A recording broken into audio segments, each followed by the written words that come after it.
Hello প্রিয় Samsung লাভার বন্ধুরা, আপনি হয়তো ভাবছেন একটি স্যামসাং এর RB21 ফ্রিজ কিনবেন, অথবা আপনি একটি RB21 ফ্রিজ কিনেছেন কিন্তু কিছু সমস্যায় ভুগতেছেন।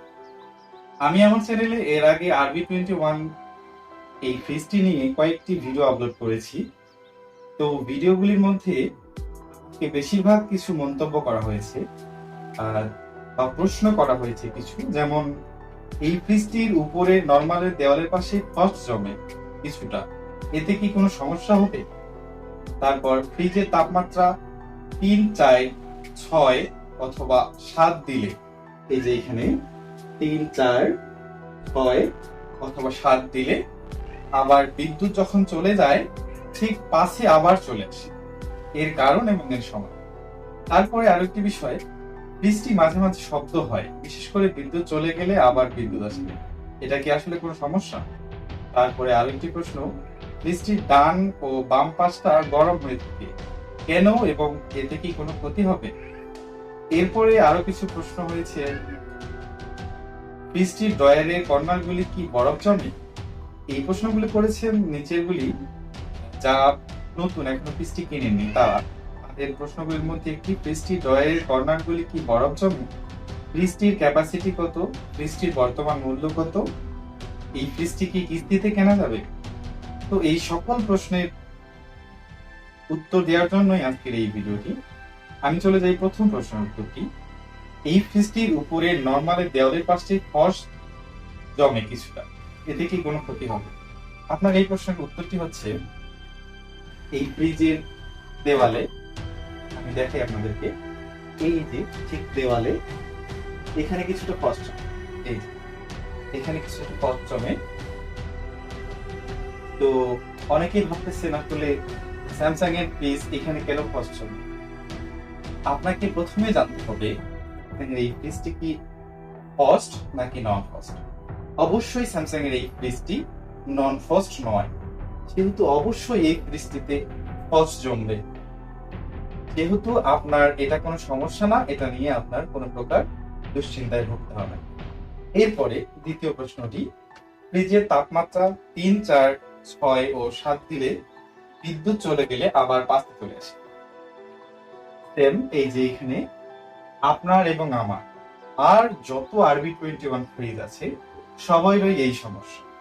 এই সমস্যাটা আসলে ফ্রিজটি যখন 3, 4, 7 আপনি রাখতেছেন, এরপরে হঠাৎ করে বিদ্যুৎ চলে গেলে আপনার ফ্রিজটির সেলসিয়াস যদি কম থাকে, তাপমাত্রা যদি কম দেওয়া থাকে, তাহলে হয়তো আপনার ফ্রিজটি গরম হয়ে যাবে, মানে আপনার ফ্রিজের খাবারগুলি একটু গরম হয়ে যাবে অনেকক্ষণ যদি বিদ্যুৎ না থাকে।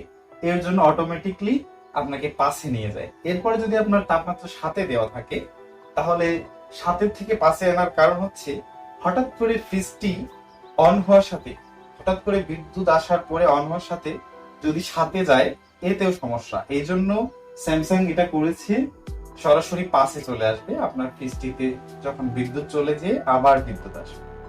এরপরে প্রশ্নটি, ফ্রিজটি মাঝে মাঝে শব্দ হয়, বিশেষ করে বিদ্যুৎ চলে গেলে আবার আসে। ঠিক বলেছেন, এই ফ্রিজটিতে আছে inverter technology, digital inverter technology. Digital inverter technology আসলে শব্দ খুবই কম হয়। অন্যান্য ফ্রিজের থেকে আপনি দেখবেন এই ফ্রিজটি অনেক কম শব্দ হয়। আর কারেন্ট চলে গেলে আবার যখন কারেন্ট আসে, তখন কম্প্রেসারটি স্টার্ট হওয়ার সময় একটু শব্দ হবে, এ নিয়ে দুশ্চিন্তার কোনো কারণ নেই। এই পরের প্রশ্নটি করা হয়েছে, ফ্রিজের ডান পাশ ও বাম পাশে কিছুটা গরম হয়ে থাকে। তাই অবশ্যই ফ্রিজে গরম হবে। ফ্রিজে কিছু স্পেয়ার পার্টস আছে এই ডান পাশে এবং বাম পাশে। এই পার্টস গুলি যখন চলতে চলতে রানিং অবস্থায় থাকে, তখন কিছুটা গরম হবে, এটা নিয়ে আপনার কোনো দুশ্চিন্তার কারণ নেই। এরপর একটি প্রশ্ন করা হয়েছে, ফ্রিজটিতে নরমাল ও ডিপ অংশে লাইটিং আছে কিনা। হ্যাঁ, এই প্রশ্নটি করেছেন যারা ফ্রিজটি এখনো নেননি। নিশ্চয়ই ফ্রিজটির নরমাল অংশে একটি এলইডি লাইট আছে, কিন্তু ডিপ অংশে এই ফ্রিজটিতে কোনো প্রকার লাইটিং দেওয়া হয়নি। এরপরের প্রশ্নে আমরা চলে আসি,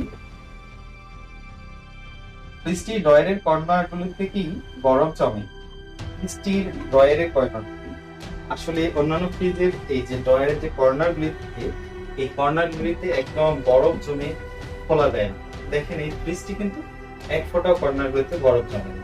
অথচ মাংস বা মাছ সেগুলিতে ঠিকই বরফ জমে, বা সেগুলি ঠিকই বরফ জমে রয়ে গেছে। তো কর্নার গুলিতে বরফ জমে না, এবং আপনি কর্নার গুলি কোনো সমস্যা নাই এই বিষয়ে। এরপরে আসি ফ্রিজটির ক্যাপাসিটি। এই ফ্রিজটি 218 লিটার, তবে নেট ভলিউম 212 লিটার।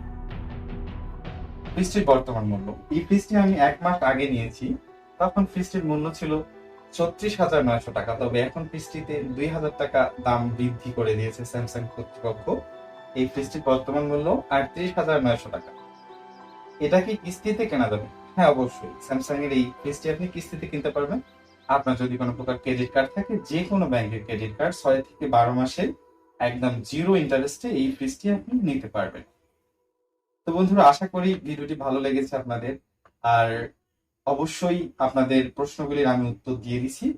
ভিডিওটি ভালো লাগলে একটি লাইক করবেন, কমেন্টস করবেন। আমার চ্যানেলে যারা নতুন এসেছেন, please subscribe and press the bell icon.